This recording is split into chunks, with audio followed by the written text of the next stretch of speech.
ጄሚና የዞዲያክ ኮከብ ያላቸውን ሰዎች ሁለት ባህሪያት ወይም ደግሞ ሁለት ገጽታዎች ነግራቸዋለሁ። ፖዚቲቭ ሳይዳቸውንና ዳርክ ሳይዳቸውን ማለት ነው። ሲጀመር ጄሚናዮች ሁለት ገጽታ ያላቸው አይነት ኮከቦች ናቸው። ሁለት አይነት ባህሪ፣ ሁለት አይነት ፍላጎት ያላቸው ኮከቦች ናቸው። አንደኛው የጄሚናዮች ባህሪ ከማንም ሰው ጋር ጓደኛ መሆን የሚችሉ ግልጽ፣ ተራማጅና ተግባቢ ሲሆኑ የተወሳሰበ ህይወት እንዲኖራቸው አይፈልጉም። በትልልቅ ችግሮች ውስጥ በቀላሉ ማለፍም ይችላሉ። ብዙ ጓደኞች አሏቸው። ከማንም ጋር ለምንም ጉዳይ ተባባሪ ናቸው። ምንም ነገር እንዲያቆማቸው አይፈልጉም። ነገሮችን የሚገልጹበት መንገድ ማራኪና ሳቢ ሲሆን በቀላሉም ንግግሮችን ማስጀመር ይችላሉ። ለመማርና ለማወቅ ያላቸው ጉጉት ደግሞ ይገርማቸዋል፣ በጣም ድንቅ ነው። ለሌሎችም ለማሳወቅ አይቦዝኑም። በጣም ቸር ኮከቦች ናቸው። ጥሩ ገጣሚ፣ ጸሐፊና ፖድካስተር መሆን ይችላሉ።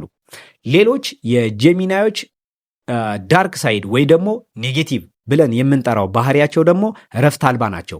በቀላሉ የሚሰለቹ፣ ውሳኔዎቻቸው ከላይና በጣም ተለዋዋጭ ናቸው። ሁኔታዎች አልሆን ሲላቸው ደግሞ ድብርት ውስጥ ወዲያው ነው የሚገቡት። ሲጨነቁ፣ ነገሮችን ባላሰቡበት መንገድ ሲሄዱ፣ ሲሰለቻቸው በፊት ካላቸው በጣም የተለየ ባህሪ ነው በአንድ የሚላበሱት። ቁጡና እልህኛ ይሆናሉ። ከሌሎች ዞዲያኮች በተለየ መልኩ የራሳቸውን ጊዜ ደግሞ ይፈልጋሉ። ያለምንም ምክንያት ብድግ ብለው ሊጠፏችሁ ይችላሉ። አድራሻቸው አይታወቅም። ከሆነ ጊዜ በኋላ ደግሞ ብቅ ይሉና ድጋሚ ደግሞ እንደገና ደግሞ ይጠፋሉ። በብርሃን ፍጥነት ይወስናሉ፣ እዛው ላይ ደግሞ በብርሃን ፍጥነት ያፈርሳሉ። አእምሯቸው ሁሌም በመንትያ መንገድ ላይ ያለ ነው። ይህ የጄሚናዮች ዳርክ ሳይድ ነው። እስኪ ጄሚናዮች ይህ ባህሪ ገልጾናል የምትሉ ከሆነ ኮሜንት ሴክሽን ላይ ያሳውቁኝ።